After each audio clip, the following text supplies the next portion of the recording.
Once upon a time, there was a little engine called Edward. He lived in a shed with 5 other engines. They were all bigger than Edward and boasted about it. "The driver won't choose you again," they said. "He wants big, strong engines like us." Just then, the driver and fireman came along to start work. The driver looked at Edward. "Why are you sad?" he asked. "Would you like to come out today?"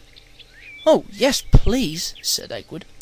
So the fireman lit the fire and made a nice lot of steam.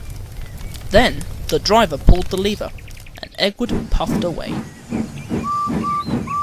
"Look at me now!" The others were very cross at being left behind.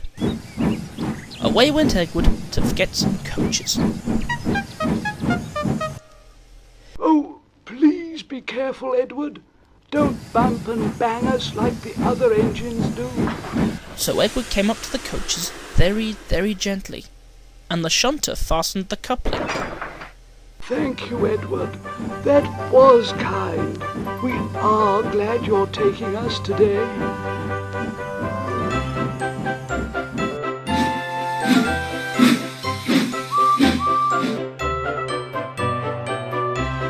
Edward is a wise engine.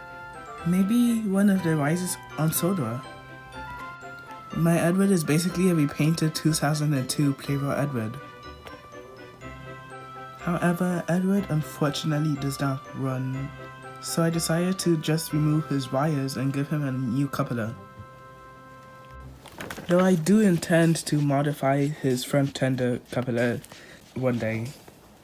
Also, before I forget, Thomas also got modifications. He has a new paint job and new faces, while Edward himself has 9 faces: neutral, happy, sad, annoyed, mad, tired, skeptical, shocked, and like his withstanding face, I don't know.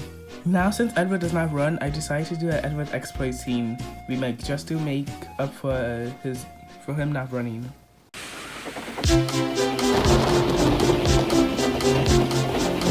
On the way, the weather changed. Wind and rain buffeted Edward.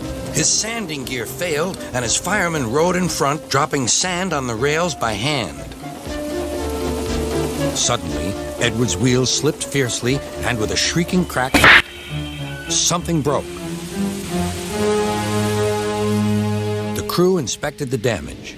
Repairs took some time. "One of your crank pins broke, Edward," said his driver. "We've taken your side rods off. Now you're like an old-fashioned engine.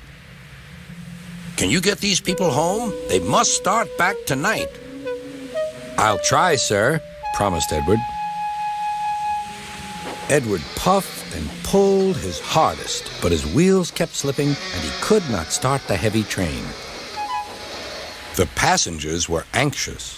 The driver, fireman, and conductor went along the train, making adjustments between the coaches. "We've loosened the couplings, Edward. Now you can pick up your coaches one by one, just as you do with freight cars." "That'll be much easier," said Edward. "Come on," he puffed and moved cautiously forward. The first coach moving helped to start the second, and the second helped the third.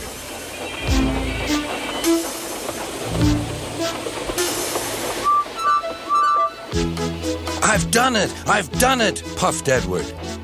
"Steady, boy," warned his driver. "Well done, boy! You've got them! You've got them!"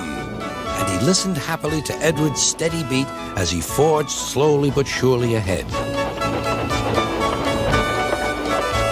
At last, battered, weary, but unbeaten, Edward steamed in. Henry was waiting for the visitors with the special train. Beep, beep! Sir Topham Hatt angrily pointed to the clock, but excited passengers cheered and thanked Edward, his driver, and fireman.